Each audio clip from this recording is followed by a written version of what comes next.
The windows exploded first. Glass flew everywhere as I dove behind my kitchen counter. The tornado sirens had been wailing for 10 minutes, but I thought I had more time. I was wrong. My house started shaking like it was made of cardboard. The roof above me groaned and twisted. I could hear metal tearing and wood splintering. This wasn't just any storm. This was the real deal. I tried to get to my basement, but debris blocked the hallway. A tree branch crashed through what used to be my living room window. The wind was so loud I couldn't think straight. Everything I owned was getting destroyed in real time. That's when I heard Miguel shouting my name. Miguel has been my gardener for 3 years. He comes twice a week to maintain the grounds. I barely knew anything about him, except he did good work and never bothered me with small talk. He was supposed to be gone. By now, it was almost 6 in the evening. "Mr. Musk, where are you?" His voice cut through the chaos. I yelled back, but the wind swallowed my words. The kitchen counter I was hiding behind started to slide across the floor. The tornado was right on top of us now. I could feel the air pressure change. My ears popped. The ceiling above me started to buckle.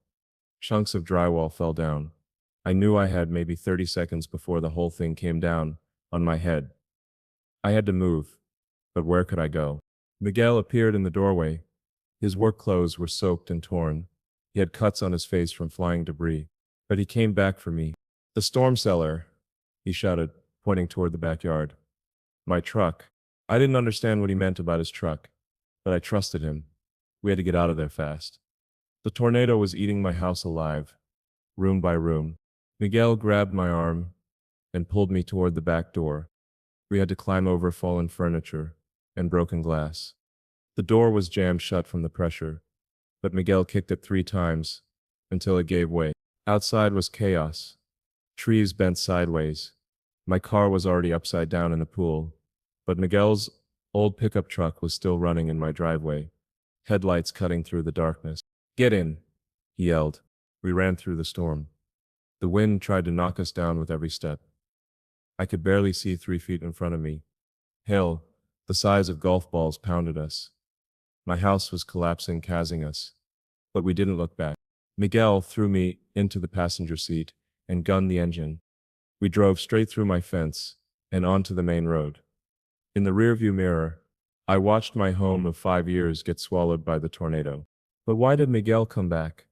He should have been long gone by then. He risked his life to save mine, and I didn't even know his last name. Miguel drove like his life depended on it.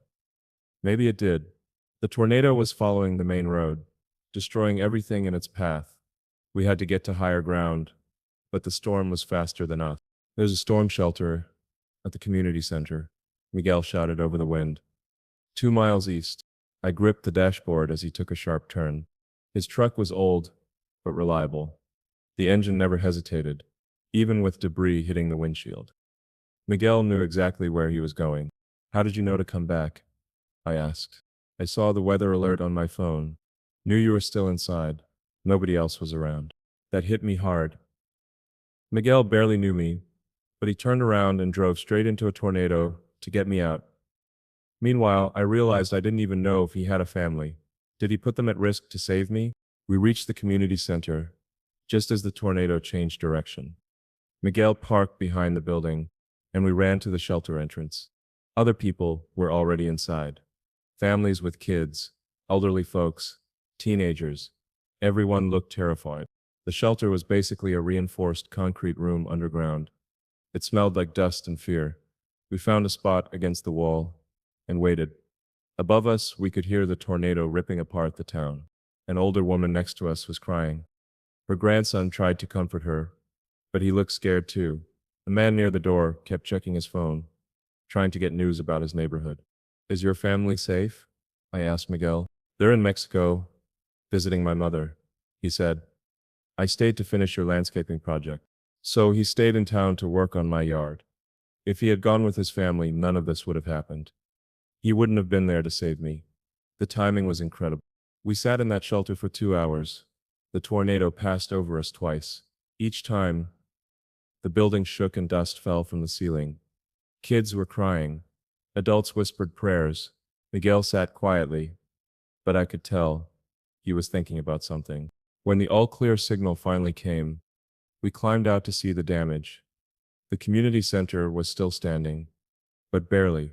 Cars were flipped over in the parking lot. Power lines were down everywhere. The tornado had carved a path of destruction right through the middle of town. Miguel's truck had a cracked windshield and dents all over, but it still started. We drove back toward my house, weaving around fallen trees and abandoned cars.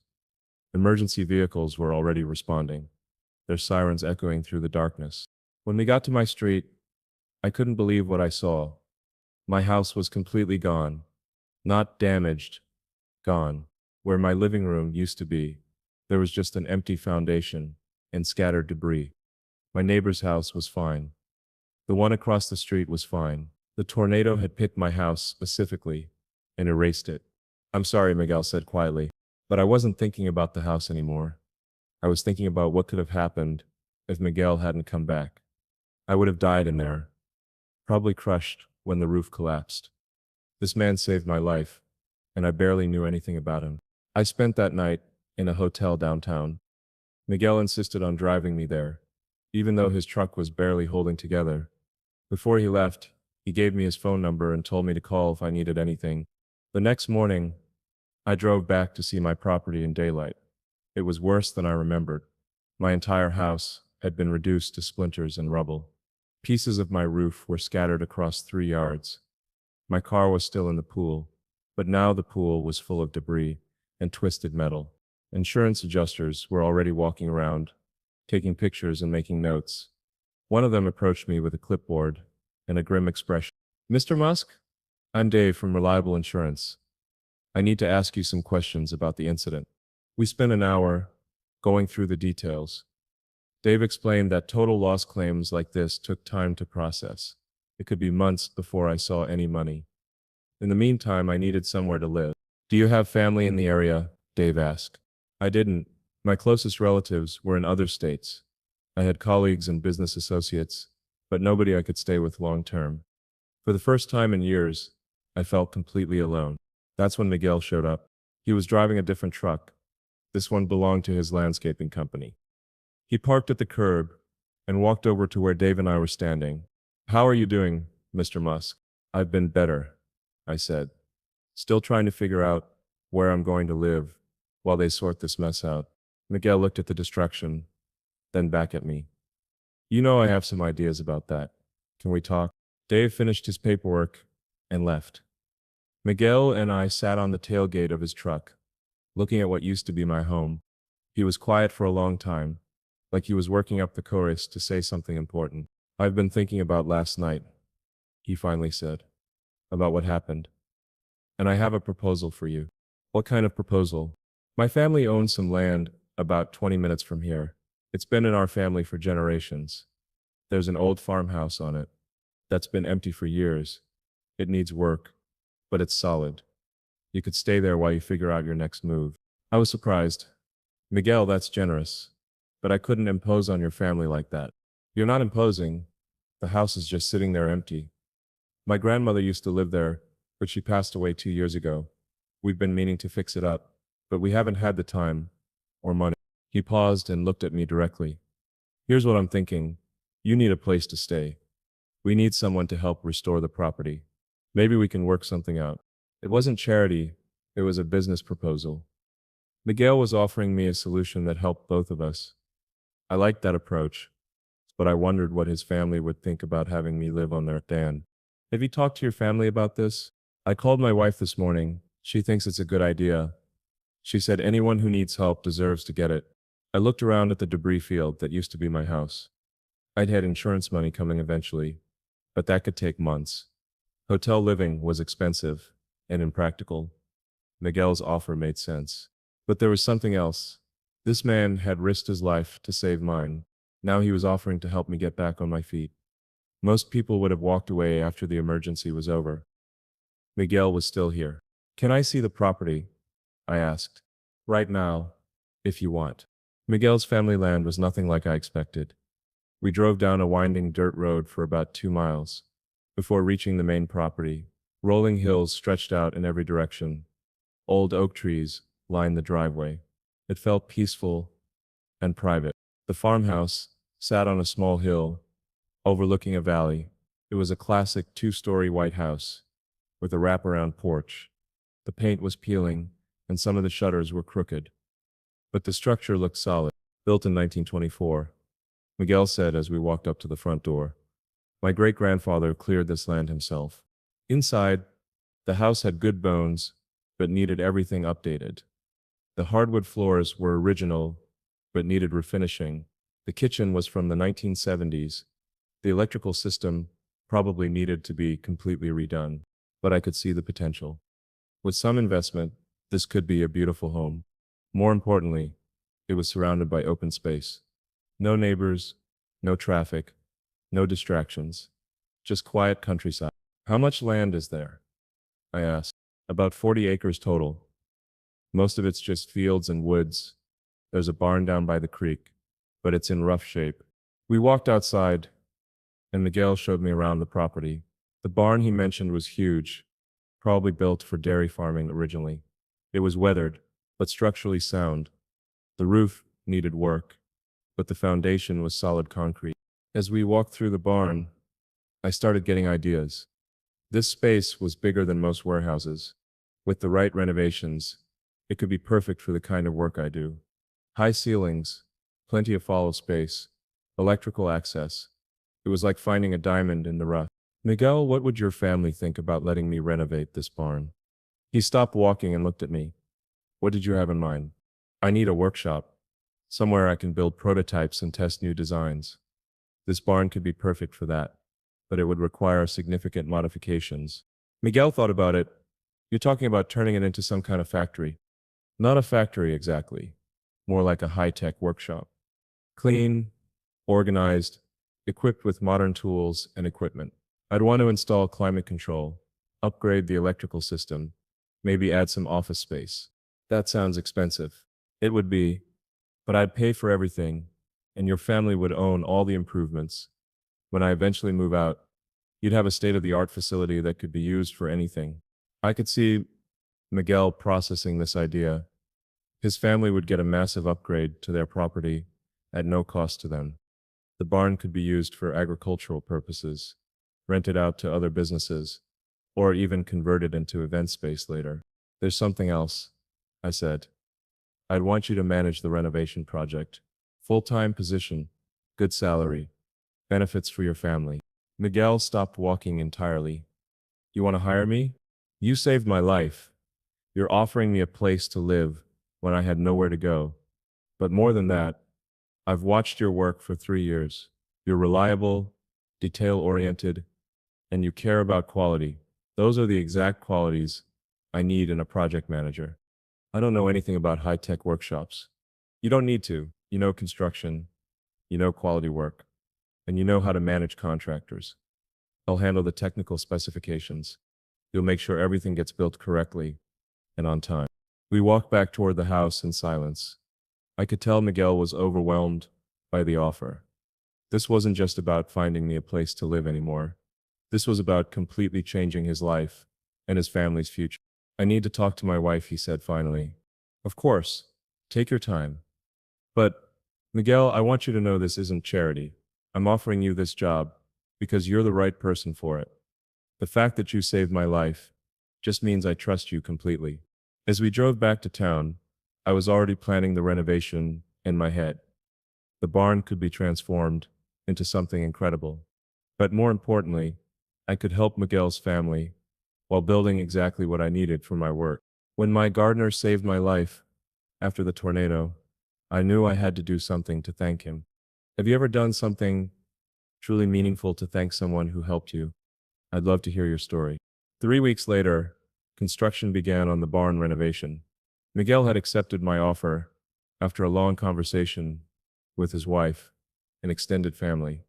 They were nervous about such a big change, but excited about the opportunities it would create. I moved into the farmhouse temporarily while we worked on both buildings. Living there was different from anything I'd experienced. No city noise, no traffic, just the sounds of nature and construction equipment. It was surprisingly peaceful. Miguel threw himself into the project with incredible dedication. He coordinated with architects, electrical contractors, and equipment suppliers. He learned about specialized ventilation systems, industrial lighting, and high-speed internet infrastructure. Within a month, he was speaking the technical language like he'd been doing it for years. The fiber optic installation is scheduled for next Tuesday, he told me over breakfast one morning. The electrician wants to confirm the placement of the 480-volt service panel before he runs the conduit. Perfect. What about the climate control system? They're delivering the units on Friday. The concrete pad is ready, and we've run all the ductwork. Should be operational by the end of next week. Miguel had hired his brother Carlos to help with the general construction, and his nephew David to assist with the electrical work. This project was becoming a family business, providing employment for people who had struggled to find steady work. But the most impressive thing was Miguel's attention to detail. He caught mistakes that expensive contractors missed. He suggested improvements that saved both time and money. He turned what could have been a chaotic renovation into a smoothly efficient operation. I told him one afternoon, as we watched his crew install specialized equipment, you're wasted as a gardener. You should be running construction projects full-time. Miguel smiled. Funny thing is, I enjoy this more than I ever enjoyed landscaping. Don't get me wrong, I like working outdoors, but this feels like building something important. It is important. This facility is going to help me develop technologies that could change how people live and work. The barn was taking shape beautifully. We'd installed spotless white floors, professional lighting, and climate control that kept the temperature and humidity perfect year-round. The electrical system could power equipment that most commercial buildings couldn't handle. It was becoming a world-class facility. But Miguel's real talent showed in the small details. He installed sound-dampening materials, so I could work without disturbing the neighbors. He created separate storage areas for different types of materials and equipment. He even built a small kitchen area and bathroom, so I wouldn't have to walk back to the house during long work sessions. This is better than most corporate research facilities, I told him, as we did a walkthrough one evening. That was the goal, Miguel said. If you're going to do important work, you need the right environment. By month 3, the renovation was nearly complete. The barn had been transformed into something that looked like it belonged in Silicon Valley, not on a farm in the countryside. High-tech equipment filled the space, but it still felt warm and inviting. Miguel's family was amazed by the transformation. His wife Maria came to see the finished facility and couldn't believe it was the same building where they used to store hay and farm equipment. It's like something from a movie, she said, running her hand along the polished concrete countertops. Miguel did all of this, I told her. I just paid the bills. He made it happen. The project had cost more than I initially planned, but every dollar was worth it. I had a world-class workshop. Miguel had a new career, and his family had steady income and healthcare benefits for the first time in years. But the biggest surprise was how much I enjoyed working with Miguel and his family. They treated me like part of their extended family, inviting me to Sunday dinners and including me in holiday celebrations. I'd found something I didn't even know I was missing, a sense of community. 6 months after the tornado, my new workshop was fully operational and producing results beyond my expectations. The quiet environment and state-of-the-art equipment allowed me to focus in ways I never could before. I was making breakthroughs on projects that had stalled for years. Miguel had evolved from project manager to facility director. He managed the day-to-day operations, coordinated with suppliers, and even helped with basic research tasks. His practical intelligence and problem-solving skills made him invaluable.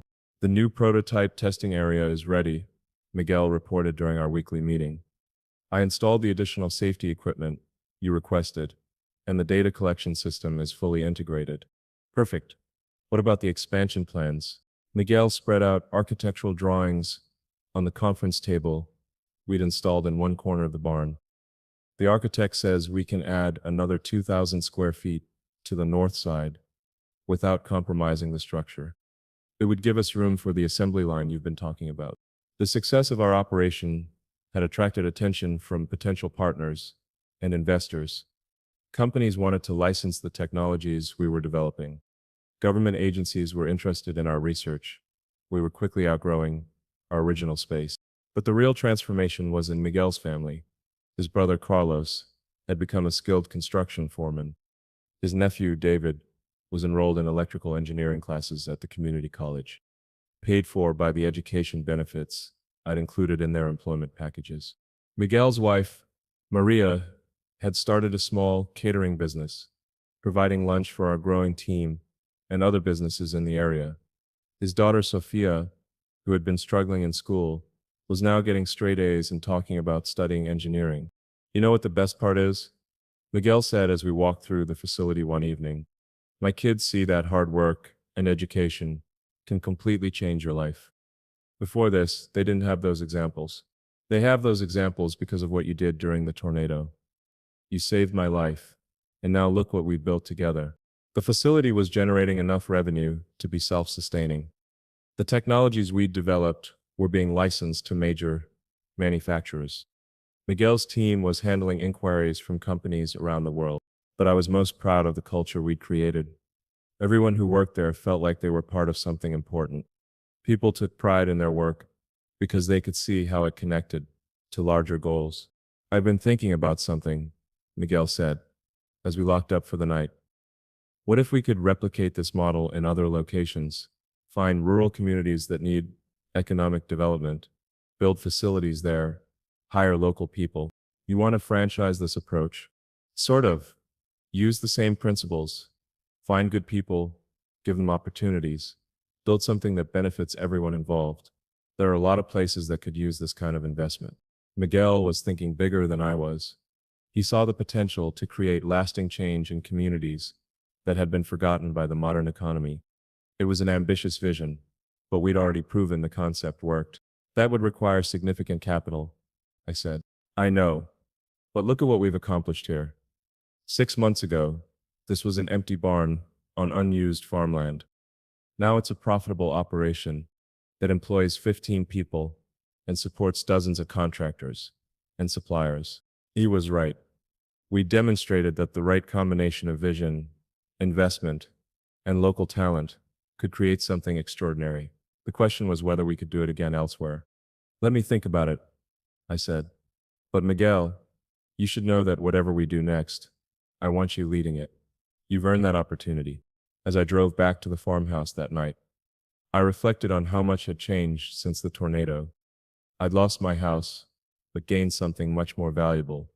A partnership with someone who shared my commitment to building things that mattered. He was right. And now, 1 year later, we weren't just neighbors or friends. We were partners in something that was changing lives and communities across the country. The tornado had destroyed my house, but it had built something much more important. A relationship based on trust, respect, and shared commitment to building things that matter. Looking out the window at the rolling hills of Miguel's family land, I couldn't imagine being anywhere else. This was home now, and this was just the beginning of what we could accomplish together.